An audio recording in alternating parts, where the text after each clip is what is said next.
Hey, what's up, everybody? Happy Friday. It's episode Hey-o. 243 of the Dad Bod Nah, nah, nah, Podcast. You nah. know what that is? That's me feeling better. That's as the more as the days go on, my health returns and my energy returns. I sound Yeah, terrible, but I feel amazing. you look And great. I feel I don't know about that, but I feel great. So I'm happy. It's Friday, back-to-back shows. Me and Ben's been pounding beer since about 2:30. It's not pounding. I just messed up and got these tall boys instead of the regular ones. So mistake number one, because they Yeah. go down just as fast. Yeah, it's just like I got to finish it on the exact same routine. But we're ready to go. We're ready to go. We got some fun topics tonight. But before we start, tonight's episode is brought to you by Bet Online, the number one sports betting website in the country. It's Friday Yes. night. You probably can't bet on high school unless you got some kind of illegal local bookie. But If you got a uh, local bookie, I know some high there's schools you can bet on here in Lee County. there's some there's college on Friday nights. There's tons of college on Saturday. Get your bets lined up. Get your account set up. Use coupon code BLEAV. Get you that 50% welcome bonus, and then ham it and slam it this weekend. Just make you a Ooh. ton of money. Use that free play and have fun with it. Go to the casino when the games are over. Spend all your money on your winnings and multiply it even more. It's the Yes. possibilities are endless. Everybody wins. Not really, but some do. Some do. Yeah. But check them out. Bet online. Have a great weekend betting, and it'll be a ton of fun. All right, Ben. A Yep. article that just came out, which I think is hilarious. Hmm. And Bubba gets a lot of flack for being a dork or being this or being goofy, but he comes off super cool in this, I think, and I just it's a really very interesting article, and it's basically Bubba saying how he's calling out the hypocrisy of Oh just yeah. pay for play without earning it, money just for showing up, and he just basically says, "Look, he's like, this is hilarious because I got paid at a ton of tournaments to show up." He's like, multiple tournaments. I got money. It didn't matter if I finished, if I got the made the cut, if I didn't make the cut, I got paid to show up. He goes, and then this is the best line. He goes, Bubba's not the best. Yeah. Okay. Bubba's not the number one guy in the field. So if I'm getting paid, that means these what's are getting paid way Yes. more. These guys that are talking junk like Rory and all these dudes that are the headliners, if I was getting paid to be there, I knew they were getting paid exponentially more to be there. And I think that was just like it's kind of we kind of all knew that, Oh yeah. but to hear it finally be said like that, I think that's pretty. And the PGA Tour supposedly has a very strict policy against this. What do you think about the policy against it? Do you think that it's just one of those like gentlemen's rules, or do you think they really enforce it? Do you think they really care? What do you think? They don't enforce it. Yeah, If they if stand to at lose the money. at the RBC Canadian Open, think about all those players that are sponsored by RBC. Yeah, They're getting paid to be there. Whether or not they make the cut, they're getting paid to be there, or for that logo to be on their bag. And as Bubba said, that's what we chose the same quote that he used. I chose a different sentence where it said, it's guaranteed money. I miss the cut, I still make money. I make the cut, I make extra money. That's the one I liked. I like that one because it's like everybody says, oh, on the PGA Tour, see, that's the problem. If you miss the cut, you don't make money. Not according to Bubba. That is not the case. So I'm like you. Your question was, is it enforced or is it a handshake deal? I think it's a total handshake deal because PGA Tour can't risk losing those sponsors. exactly.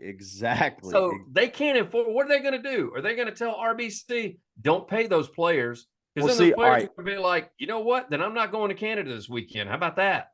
okay, let's backtrack just a tad. Okay, so there are certain things that they are permitted to do via the sponsor. Right. Okay, so like the Rocket City Mortgage Classic, Bryson DeChambeau can do appearances and whatnot through the sponsor and be paid.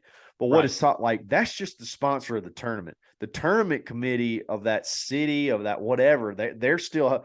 So what it's saying is like you can't accept money outside of like a spot, like the sponsoring host that you're partnered with, you can't accept money to show up. That's where the quote unquote impropriety would be. Neither players nor other individuals acting on such players' half shall solicit or accept any compensation, gratuity, or another thing of value offered for the purpose of guaranteeing their appearance in any PGA Tour co-sponsored, approved, or coordinated tournament, including any pro-am. So it's not there are some loopholes where you can get paid to go by your sponsor if the sponsor is the host of the tournament. But it's like that would be like, for example, the Colonial. Okay. The Colonial, I don't know who sponsors the Colonial, but like if the Colonial had a trust and they used it to pay players to come, or just name a tournament, any tournament. Well, the example that I thought of is the one that used to come here, the Barbasol. Yes. That it is opposite of it's not anymore, but it was opposite of the Open Championship / British Open. Yeah. So this would be like a guy that didn't go to the British Open, who was sitting at home doing nothing, but he was a big name like a Bubba Watson. Somebody like locally, Guthrie's going to him and going, "Hey, you show up, I got $100,000 if you show up and just you're here, you're in the field. You didn't come to the PGA Tour. It didn't come from Bubba's sponsors. It didn't come from any of this. It's just a little side deal where this guy came up to him and said, you know what? I got $100,000. If you show up, we'll put you up in the hotel. We'll take care of all that. Even if you don't make the cut, like we need you here. We need your name recognition." Is that that essentially what we're doing? Is that that's what it is? That's exactly what we're doing. Okay. That's exactly what we're doing. And there's no way that doesn't go on every single weekend. Dudes that invest in like merchandise tents, or they invest in the party hole, like I'm gonna have the stadium hole or whatever, and I'm over concessions. Hell yeah, I'm gonna go give somebody $50,000 just to show up, because it's going to sell X amount of more tickets. They're going to spend a couple of $100 a piece out here. It's an investment. Heck yeah, that goes on. So it's just if you're the PGA Tour, you're getting a cut of that. So you're not going to PGA selling sponsorships. Yes, yeah. So it helps their ad revenue. They're not going to enforce it. They say that it's illegal, but it's one of those things. I mean, what rule are they breaking? Who's been suspended? Exactly. Who's been suspended for it? Has it ever been enforced? We just think there's that many people that just follow the rules. I mean, come on.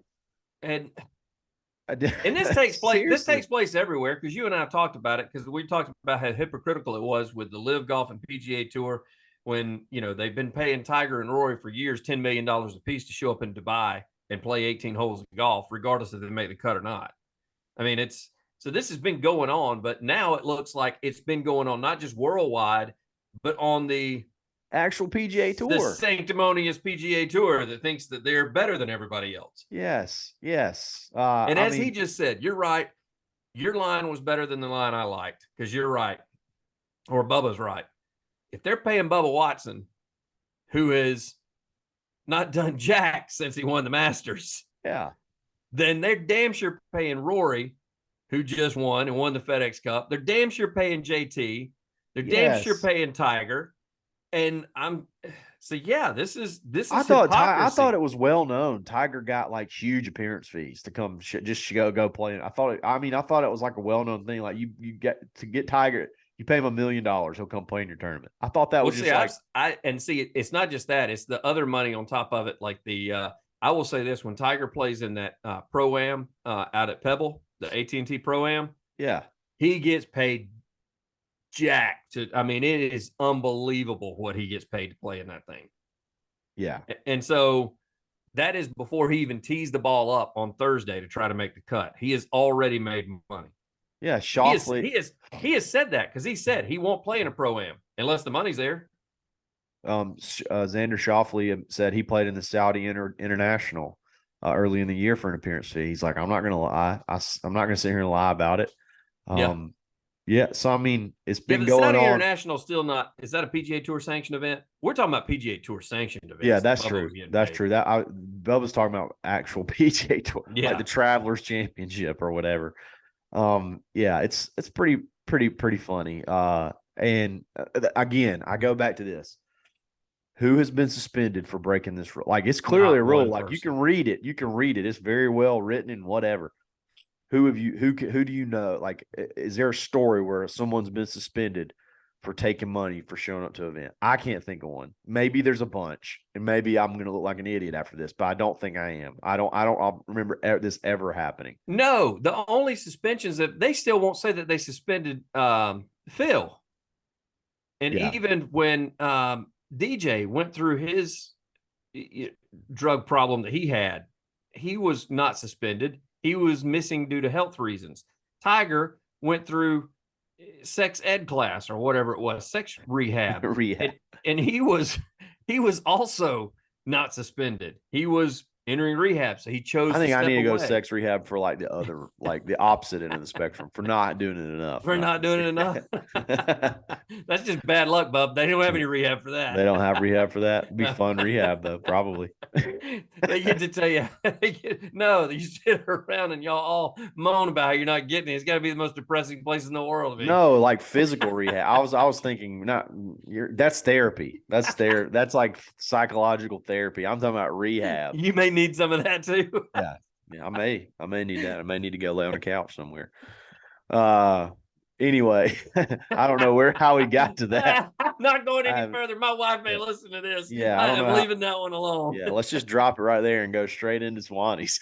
How about that? Let's just leave that. Let's just leave that where it is. Look good, play good. Go to Swannies. Swannies. You may not need sex rehab if you dress in Swannies. Just go to swannies.co. Use coupon code DadBodGolfPod -25. Take 25% off every single order. The weather's getting cooler, and the outerwear stuff is absolutely phenomenal. Hell yes. Hoodies, pullovers. They got these new pullovers. I don't want to spoil it because we have a it's different, but it's a really cool look. Mhm. I'll save it for the unboxing. Be sure to go check them out. Use your coupon code, save a bunch, and get ready for the cooler weather. The coupon code is not save a bunch. What's that? You said use the coupon code save a bunch. I said use the coupon code and save a bunch. Come on now. Let me finish. It. No, but they got everything you need. Love those guys. Show them some love. Swannies.co. Lots of party dress for it. And I just lost my voice and my balls dropped all at the same time.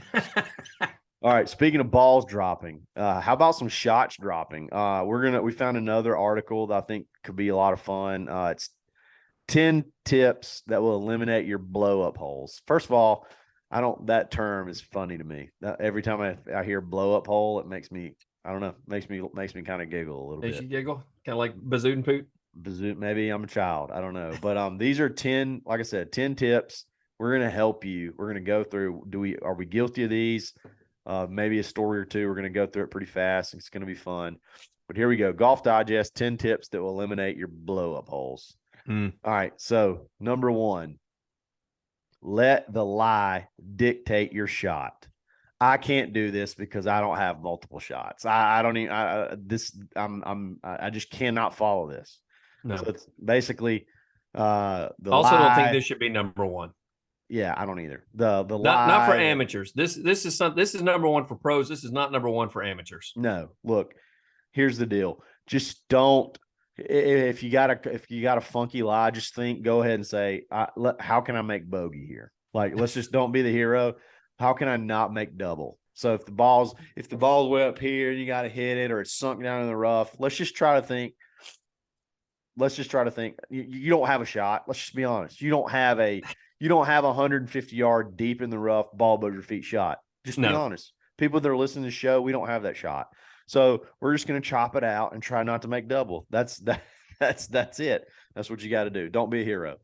Yeah, I mean, it's one of those things where I'm over there in the rough and Kyle walks over and he goes, "You think that's a fly or lie?" I'm like, "Bro, I have not hit a green all day. Do you think I give a damn if it's a fly or lie or not?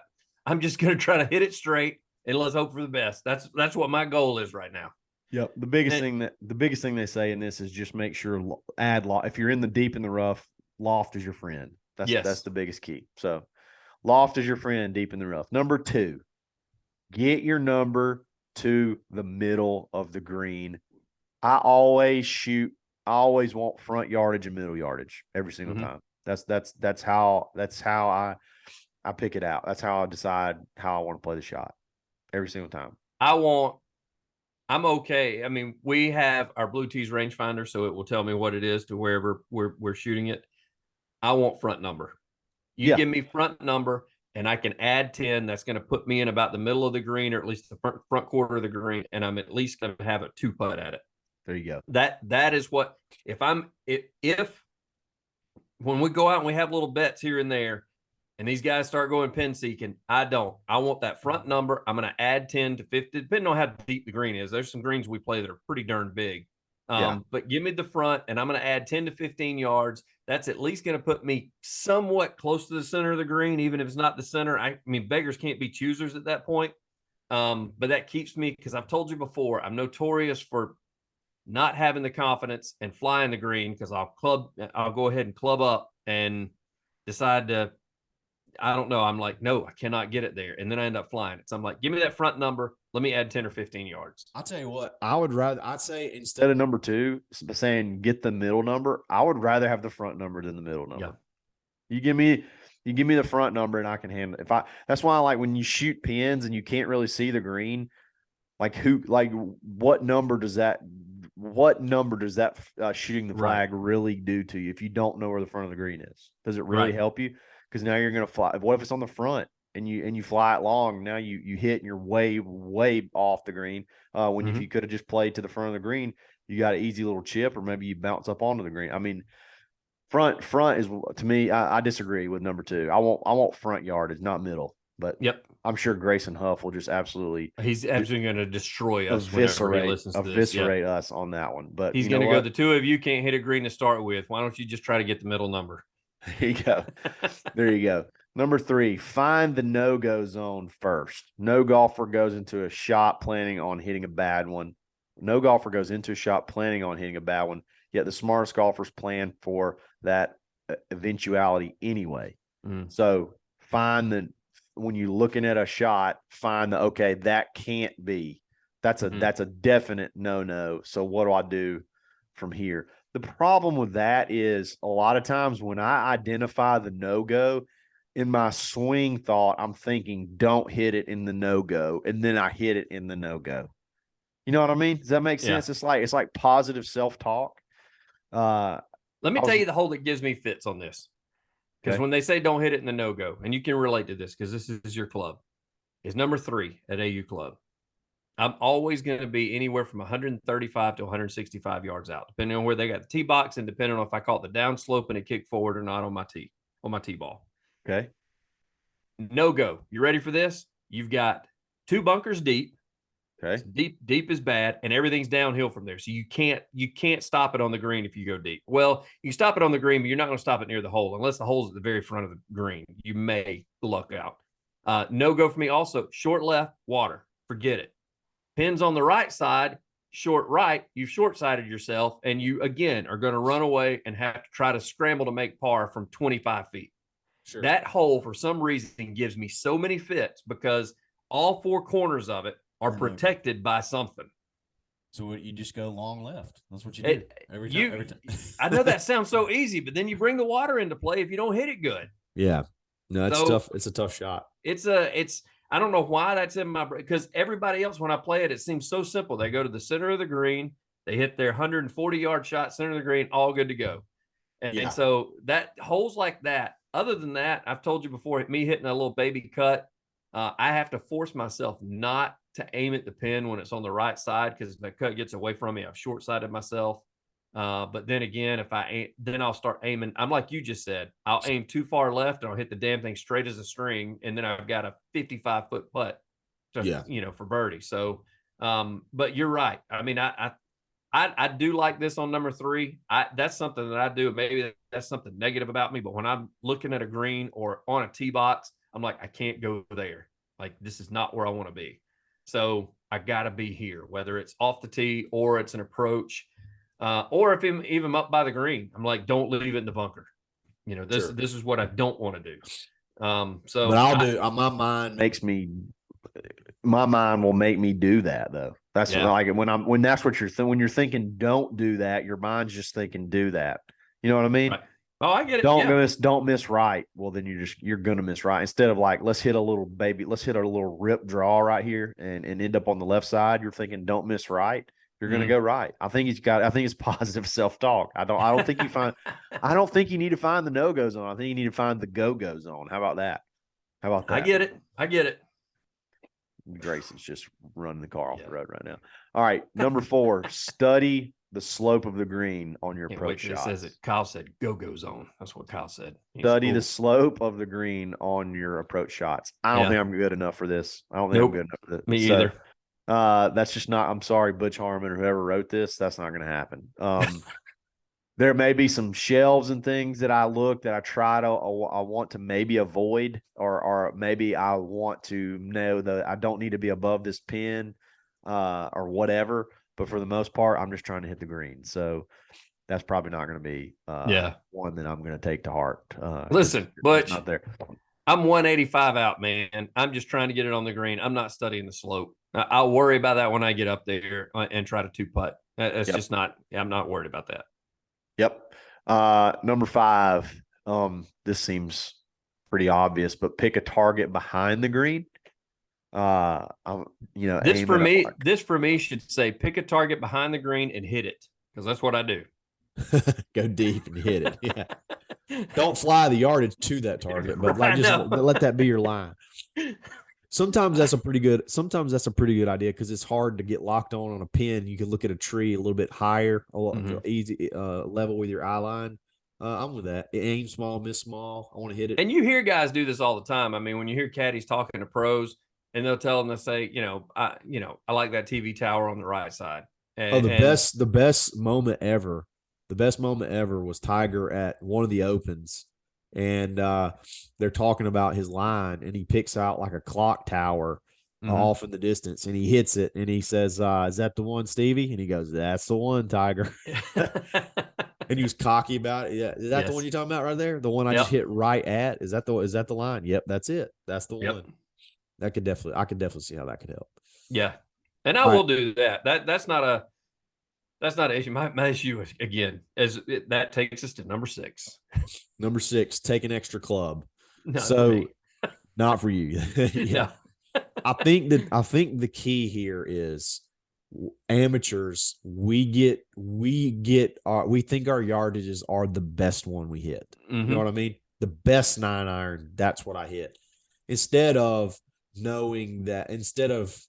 swinging the club thinking it's going to be the best shot, the best one you hit, take an extra club, swing a little bit easier, and be okay with not having to have not taking flushed yardages every single time. Completely agree. So, I sent you, and we had this was on one of the pods where we discussed this before. There was a thing that talked about average, what was it, 8-iron? I think I sent you. And the average 8-iron is 158. And I said, well, not for me. Average 8-iron is probably, when I miss it's at 160. When I hit it like I wanted, it's 165. And when I miss it, we're at 150 to 155. And it's like you said, yeah, but the average right there is probably about 158. Like, that's probably correct on yours. Yeah. Because I'm thinking of it like, well, when I hit it good, it's 165. And of course, your response, like we were just texting about this, and you text me back and you go, yeah, but you don't hit it good every time. So I think that's the thing with us amateurs is we're constantly thinking, let's use that yardage where it's 165 to the pin. And I go, oh, hey, Kyle, like we're in a scramble. I say, I'm gonna go ahead and hit an 8. Like your job as my partner would be, why don't you grab the 7? Because I hadn't hit my 8 good all day. Like it ain't going 165 because it ain't gone 165. And let's just swing smooth. Let's swing a smooth 7. Let's swing a smooth 7 and not try to throttle this 8 to carry the 165 that I hit 1 out of 10 times. You know what I mean?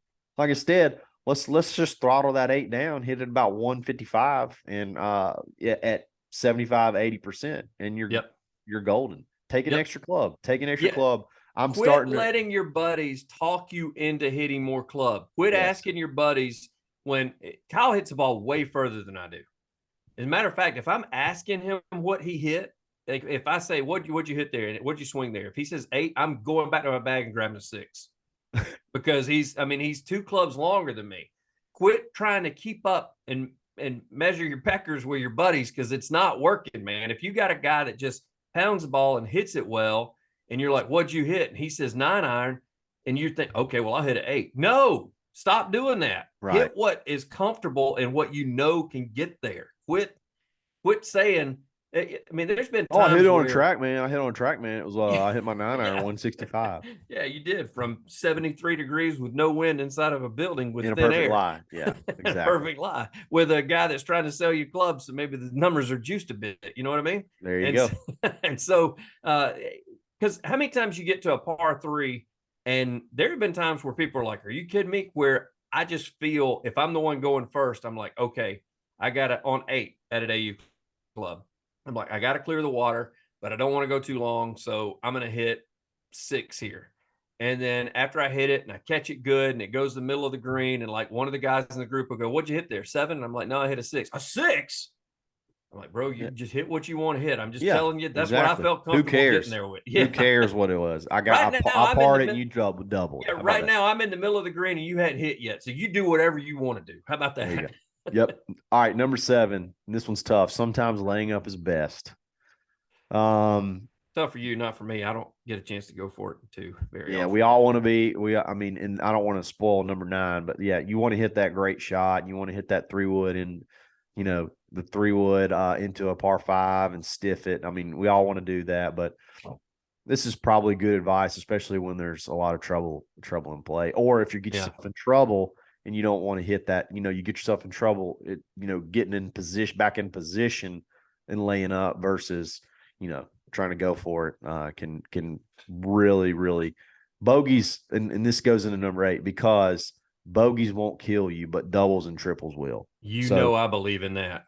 So that going for it over water can turn into a double way quicker than laying up can turn into a double. You know what I mean? So, or a triple.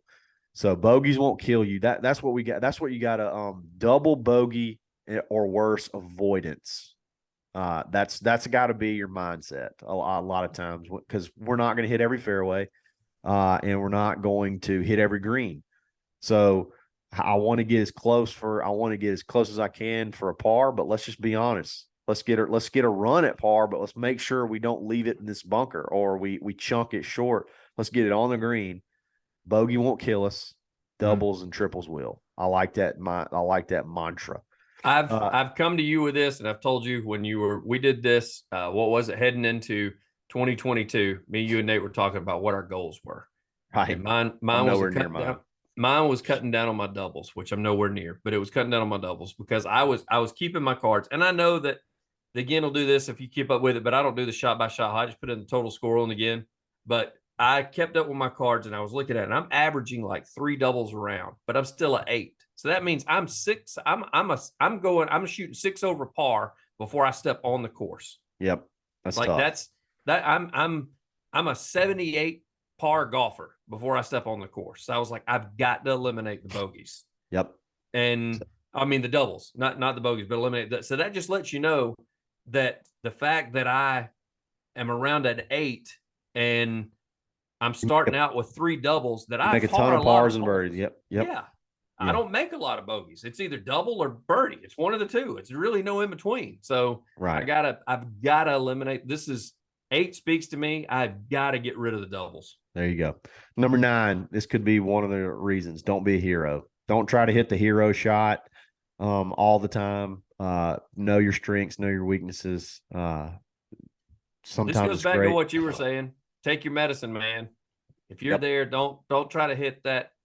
Unless it's some kind of game format where it doesn't really help you to make a bogey, or it's a skin or something like that. Or if it's I will say this, if it's your go-to shot, like Kyle has seen me before, when I get in trouble in the right, I know I've got a sweep and slice so I can get out from behind the trash and hit it out there and get it in the middle and down the fairway. But if I'm hooked left, you can forget it. I need to take my medicine, stick it out in the fairway, and go from there. Because there you go. I'm going to try to hit a hook, and I'm going to hit a pull hook into another tree or hit it OB or whatever. And the best thing to do is the natural shot is that cut, that fade, just play it. Yep. And if I'm where I can't play it, then put myself in a place where I can play it on my next shot. There you go. And then the last one, number 10, remember the goal. And like you hear this a lot. You don't have to draw a picture on the scorecard. Just get there. Just get it in. It could be ugly. It can be, you could hit 3 bad shots and hit 1 good shot and it goes in. Doesn't matter. That's the goal, is to get it in the hole in the least amount of time. Doesn't matter if it's a green in regulation or if it's a chip in for par or whatever. That's the goal. That's the goal, is to get it in the hole. So, or like remember Kyle that. was talking about earlier, you're choose your miss points. That goes even when you're putting, to remember the goal. Because if you're looking to break 80 or you're looking to, have that best round of your life and you're above the hole on 18, don't try to hit it in the back of its throat, because then you're just guaranteed a 3-putt and you've just ruined your afternoon.